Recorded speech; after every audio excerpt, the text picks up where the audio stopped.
Oke, Assalamualaikum warahmatullahi wabarakatuh. Perkenalkan, nama saya Muhammad Agif Putraetma. Saya dari mahasiswa Fiskom 2, Bapak Sungkono. Kali ini saya akan mempresentasikan atau menjelaskan tentang project AI saya, yaitu penyelesaian heat equation satu dimensi dengan menggunakan transformasi Fourier atau FFT pada MATLAB. Gitu. Jadi, saya kali ini menyelesaikan persamaan dari panas, difusi panas pada satu dimensi dengan menggunakan transformasi Fourier gitu. Jadi pertama kita tentu akan membahas tentang apa itu heat equation, lalu apa itu FFT atau transformasi Fourier gitu. Jadi heat equation adalah salah satu persamaan panas. Jadi dia adalah salah satu persamaan difusi panas. Jadi karena kita tahu bahwa panas itu pada suatu benda itu akan mengalir dalam artian berpindah panasnya dari satu tempat ke satu tempat yang lain. Karena apa? Karena ada yang namanya yaitu konduksi. Jadi maka dari itu ada yang namanya heat equation. Dan pada satu dimensi artinya dimensinya hanya satu. Artinya dia tidak meninjau pada lebih dari satu dimensi. Jadi misalnya hanya meninjau dimensi panjangnya saja gitu, tapi lebarnya dia tidak ada atau tidak memiliki lebar bahkan gitu, atau dianggap lebarnya satu gitu. Nah, kita tahu bahwa heat equation ini banyak sekali penerapannya, misalnya pada batang besi atau cincin besi dan sebagainya. Itu tentu bergantung terhadap bentuk dan dimensinya masing-masing. Nah, menurut referensi yang dari saya dapatkan bahwa heat equation itu dimulai dengan satu persamaan, yaitu disimbolkan seperti ini. UT sama dengan alpha kuadrat UXX. Nah, sebenarnya ini bisa dibilang persamaan yang bagi mahasiswa awal-awal adalah bingung. Karena apa? Karena ada U indeks bawah T dan ada U indeks bawah 2X. Nah, sebenarnya indeks bawah itu dalam beberapa referensi buku itu menunjukkan bahwa dia adalah turunan. Jadi turunan pertama terhadap waktu gitu. Karena ini T ya gitu. Nah, untuk U double X itu artinya dia turunan 2 kali terhadap dx kuadrat kita. Jadi banyak referensi buku hanya menuliskan seperti ini saja. Karena apa? Karena lebih mudah dan lebih enak dibaca gitu. Jadi jika kita tulis secara detail artinya dia seperti ini. du per dt sama dengan alpha kuadrat d double u double x kuadrat gitu. Jadi ini adalah persamaan panas untuk satu dimensi. Artinya eh, persamaan panas ini dia bergantung terhadap pertama waktu, dan juga karena dia hanya x berarti dia tergantung terhadap posisi x gitu. Karena apa? Karena dia hanya pada satu dimensi, jadi dia hanya meninjau pada x saja. Misalnya ketika pada dua dimensi, maka dia akan menjadi ada x dan y nya gitu, dan seterusnya hingga berapa dimensi pun gitu. Jadi ini adalah persamaan awal dari heat equation, atau UT sama dengan alpha kuadrat dikalikan dengan U double X gitu. Dimana dia bergantung terhadap space atau jarak dan waktu. Nah, oke. Lalu jika kita ini adalah persamaan panasnya. Lalu bagaimana dengan transformasi Fourier atau FFT? Oke, mari kita bahas sekarang transformasi Fourier. Kita pakai warna yang lain aja. Oke. Transformasi Fourier. Kita ingat ya, bacanya Fourier bukan Fourier ya, tapi Fourier. Ini adalah nama orang atau penemunya ya kita. Jadi ini adalah salah satu transformasi, namanya ada transformasi ke dalam suatu bentuk atau deret Fourier, di mana dia memiliki yang namanya domain yang berbeda gitu. Karena seperti yang kita tahu, persamaan misalnya kita lihat pada persamaan awal, persamaan panas ini dia adalah domainnya waktu dan jarak ini. Nah, sedangkan pada Fourier ketika kita transformasikan Fourier-nya transformasi suatu persamaannya, maka dia akan menjadi domain frekuensi. Nah, sebenarnya ini adalah prinsip dari transformasi Fourier. Jadi di mana dia ada suatu persamaan memiliki domain waktu dan posisi atau space, maka ketika dia ditransformasikan Fourier, maka domainnya akan menjadi space-nya ini akan menjadi frekuensi dan waktu gitu. Jadi itu adalah transformasi Fourier gitu. Nah, di mana kita tahu misal biasanya disimbolkan seperti ini. F. Nah, ini anggap aja ini menunjukkan bahwa transformasi Fourier. Jadi misal kita menggunakan persamaan ini, persamaan panas gitu. Maka tadi kan persamaan awalnya adalah bergantung terhadap space dan waktu gitu. Maka ketika kita transformasikan Fourier, maka hasilnya adalah U hat yang ada kepalanya, yaitu akhirnya karena dia frekuensi, dia akhirnya berkaitan dengan omega T gitu. Karena apa? Karena dia adalah frekuensi. Jadi suatu persamaan ini jika ditransformasikan Fourier, maka akan menghasilkan U hat yang bergantung terhadap omega dan temperatur, di mana omega kan tadi omega adalah 2πf. Ini.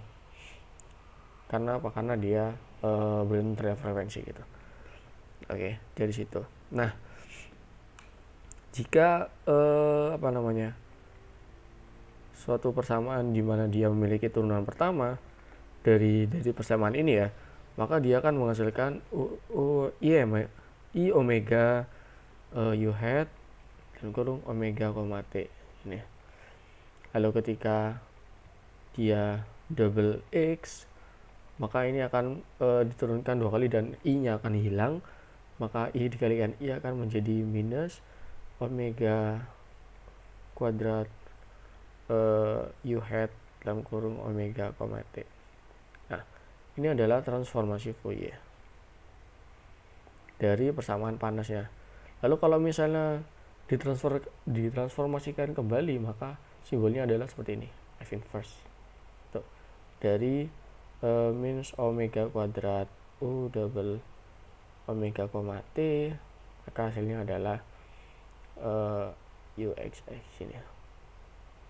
Jadi seperti itu. Ini adalah transformasi Fourier dari persamaan panas secara simpelnya gitu. Nah, lalu bagaimana dengan menggunakan persamaan ini yang awal ini? Maka kita coba kita transformasi Fourier kan gitu. Kita pakai C ya. Oke. Kita tahu kita punya persamaan panasnya. Persamaan panasnya yaitu UT sama dengan alpha kuadrat double U double X gitu. Lalu jika kita transformasikan Fourier ini, maka dia akan menghasilkan dt karena inilah UT kan kita U hat hasilnya adalah minus omega kuadrat alpha kuadrat U hat gitu. Sesuai yang ini tadi ya. Tuh. Nah, ini adalah suatu persamaan panas yang akan kita gunakan pada satu dimensi ini, yang dimana kita transformasikan Fourier sehingga hasilnya adalah seperti ini, yaitu minus omega kuadrat alpha kuadrat dan U hat.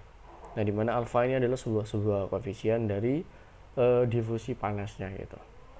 Jadi tergantung terhadap panas dan bendanya gitu. Jadi makanya ada yang namanya alpha koefisien lah, seperti itu. Nah, oke. Jadi di mana tadi karena awalnya adalah U-nya itu bergantung terhadap space dan times, maka ketika kita Fourier kan transformasi Fourier, maka dia akan bergantung terhadap omega atau frekuensi dan waktu gitu. Ini adalah domain yang atau kebergantungan dari persamaan heat equation ya, heat equation one dimension ya. Oke. Jadi jika kita jabarkan U hat ini di mana dia bergantung terhadap frekuensi dan waktu, maka bisa kita tuliskan adalah epsilon min omega kuadrat alpha kuadrat T dikalikan dengan U hat omega 0 ini. Nah, jadi seperti itu. Ini adalah persamaan dari U hat-nya gitu. Setelah kita transformasi Fourier kan gitu. Artinya apa? Dia di sini bergantung terhadap omega terhadap waktu gitu. Nah, ini dikalikan dengan U hat omega, 0, artinya ketika T-nya times-nya 0 gitu. Sehingga di mana ini sebenarnya bisa kita jabarkan, yaitu kita dapatkan dari semuanya.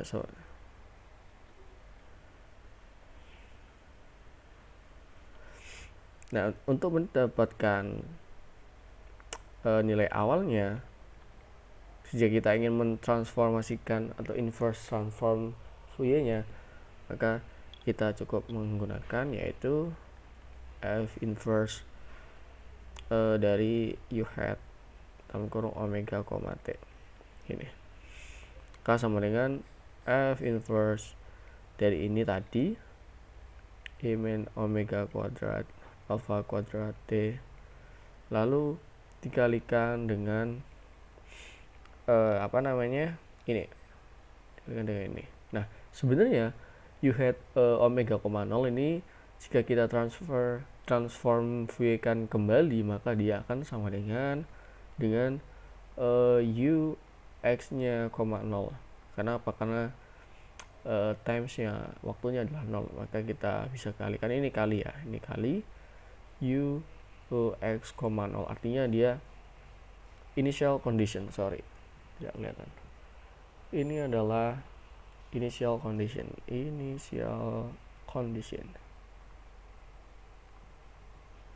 Jadi kondisi awalnya. Jadi ini adalah kondisi awalnya dan ini adalah pengalinya gitu. Jadi seperti itu untuk penyelesaian heat equation one dimension dengan transformasi Fourier. Nah, di mana sebenarnya transformasi inverse dari Fourier untuk min omega kuadrat alpha kuadrat T ini adalah sebenarnya dia adalah persamaan Gaussian di mana dia adalah ketika di-inverse-kan maka dia akan bergantung terhadap X dan T gitu. Nah, di mana nilainya itu sama dengan 1/2 alpha akar Pi T dikalikan dengan epsilon min X kuadrat per 4 alpha kuadrat T ini adalah Gaussian ya gitu. Jadi ini adalah Gaussian dari transform balik Fourier gitu. Nah, jadi di sini yang akan kita gunakan pada permasalahan ini. Nah, tentu akan lebih mudah ketika kita rubah dari persamaan ini. Nah, jadi karena kan kita omega itu bergantung terhadap frekuensi. Nah, maka kita rubah yang awalnya dari U hat omega, T adalah min omega kuadrat alpha kuadrat U hat, maka kita rubah di mana dia menjadi bergantung terhadap K atau kita misalkan adalah kappa gitu. Jadi sama saja kappa bergantung terhadap frekuensi kita. Jadi kita ubah menjadi k kuadrat alfa kuadrat u hat gini. Nah, untuk penyelesaiannya sama sebenarnya. Tinggal kita rubah omega diganti dengan k gini. Ini adalah yang saya gunakan pada pengkodingannya nanti, yaitu kappa. Sebenarnya permisalan saja, di mana kappa nanti akan menjadi 2pi per L dikalikan dengan N-nya.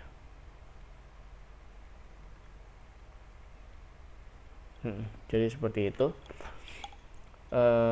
pada heat equation menggunakan FFT. Oke, nah untuk sinyal grafiknya atau simulasinya seperti apa? Nah, oke, kita coba lagi menggunakan. Jika awalnya adalah hasilnya adalah seperti ini, dalam artian sinyal grafik ya seperti ini misalnya 0 gitu. Lalu ketika telah ditransformasikan Fourier, maka sinyalnya akan seperti ini.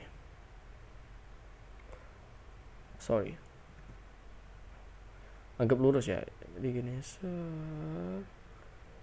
Itu di sini tentu tidak semulus seperti itu ya. Maka nanti akan membentuk seperti ini.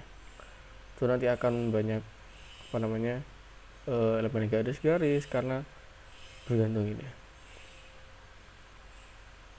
Nah, nanti akan menjadi seperti ini. Artinya apa? Artinya akan lebih mudah kita amati dan kita nilai laju dari perpindahan panasnya gitu.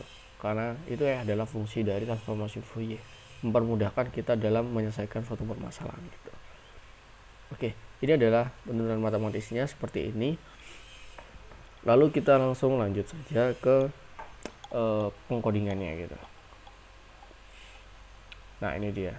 Ini adalah kodingannya. Nah, sebenarnya kita masukkan beberapa nilai variabel yang kita tentukan. Ada A, ini ada A, maksudnya ada alfa ya, alfa dengan 1, L nya adalah panjang dari domainnya, lalu N, jadi kita buat titik discrete pointnya berapa gitu, karena kita ambil 1000. Lalu dx nya adalah perubahan dari discrete point terhadap domainsnya gitu. Jadi ada panjang, lalu kita buat poin per poin dari panjang itu agar lebih mudah dalam si komputer penerimanya gitu. Lalu dx nya atau perpindahan x nya adalah panjang tadi terhadap poin diskretisasinya tadi gitu. Lalu kita mendefinisikan kappa tadi, yaitu 2pi per L dikalikan dengan N nya, dimana N nya nanti dari min N per 2 sampai dengan N per 2 min 1 gitu.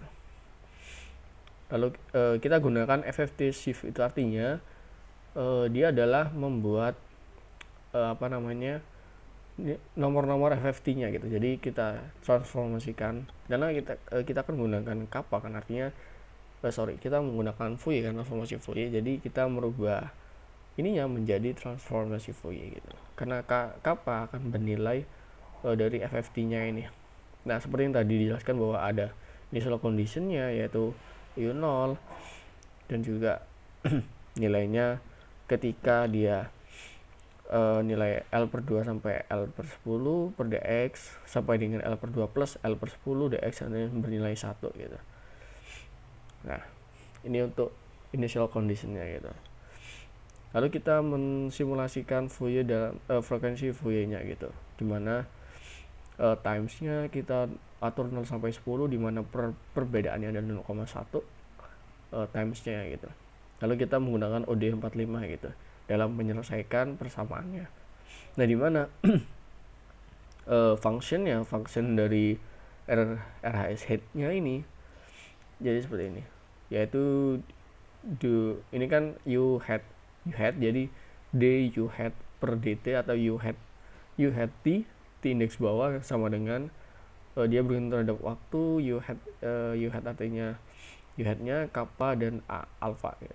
Jadi ketika kita definisikan UT sama dengan minus alfa kuadrat dikalikan dengan kappa kuadrat dan dikalikan u hat. Nah, ini dikalikan titik karena apa? Karena kappa dan u hat bernilai vektor gitu. Nah, jadi penggunaan FFT shift ini artinya apa? Artinya misal ketika ada nilai dari sini. Jadi ada korelasi antara nilai sebelum di transformnya. Ini kan anggap nih. Saat ini di transformasi Fourier kan ini. Jadi ada nilai di sini sama dengan di sini, sini sama dengan di sini, sini sama dengan di sini gitu. Jadi itu adalah penggunaan dari FFT shift. Jadi mengkorelasikan nilai yang satu ke nilai yang transformasikan gitu. Oke, jadi ini lalu kita gunakan 4K, kapanya adalah 1 sampai panjang dari T. Lalu di mana ketika UK sampai tak hingga itu IFFT U hat dari definisi yang tadi ini. Sehingga kita menggunakan figure waterfall pada MATLAB. Nah, sehingga ketika kita run, ini saya sudah mendapatkan hasilnya. Nah, ini dia. Jadi di sini ada 3 dimensi karena dia menggunakan figure waterfall, artinya dia sesuai seperti air terjunnya gitu. Nah, jadi di sini ada untuk 0 sampai 1000 ini adalah n-nya. Discretization point-nya, lalu ada 0 sampai 10 ini adalah times-nya, waktunya. Dan ini 0 sampai 1 ini artinya dia seperti nilai koefisien alfanya gitu. Jadi perpindahan temperaturnya gitu. Jadi artinya dari sini ketika dia bernilai artinya dia terjadi perubahan nilai dari 0 sampai 1 itu ketika pada discretization point yaitu 400 hingga 600 gitu. Jadi nilainya berubah gitu. Nah, di sini kan artinya dia terjadi perpindahan panas. Artinya mengalami perpindahan panas pada titik 400 sampai 600 N gitu. Sehingga dari sini dapatkan perpindahan panas dari persamaan yang kita gunakan gitu. Jadi ini adalah hasil dari perpindahan panasnya, heat equation pada one dimensionnya menggunakan FFT gitu. Jadi ini adalah hasilnya, dimana nilainya adalah 1 untuk di antara 400 sampai 600. Jadi sekitar ketika n-nya adalah 500 dia bernilai paling tinggi gitu. Nah ini adalah dinamakan difusi kernel gitu. Jadi kita tahu bahwa ini sebenarnya kan terbentuk dari berbagai banyak iterasi dari poin-poin. Jadi sehingga akhirnya membentuk yang kotak seperti ini, yang sempurna gitu. Jadi ini adalah nilainya untuk untuk heat equation-nya. One dimension. Nah, ini bisa kita rubah-rubah untuk kita lihat. Nah, seperti ini. Cantik bukan? Nah, ini adalah penyelesaian dari heat equation-nya, simulasi dari heat equation-nya. Oke, jadi kesimpulannya adalah heat equation untuk one dimension bisa kita selesaikan dengan menggunakan transformasi Fourier, dan setelah kita simulasikan mendapatkan hasilnya seperti ini. Tentu akan lebih mudah kita amati dibandingkan dengan menggunakan yang biasa. Nah, seperti ini. Lalu ketika kita transformasi Fourier kan hasilnya seperti ini, seperti yang kita tampilkan di grafik tadi. Nah, ini lebih mudah. Nah, lebih mudah kan. Oke. Jadi seperti itu proyek saya. Oke. Mungkin sekian dari saya, semoga bermanfaat dan semoga bisa berguna ilmunya untuk kedepannya, dan terima kasih atas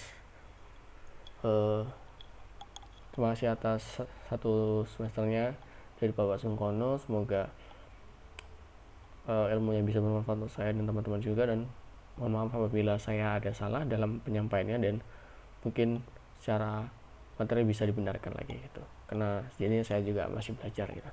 Baik, terima kasih, kurang lebihnya mohon maaf. Assalamualaikum warahmatullahi wabarakatuh.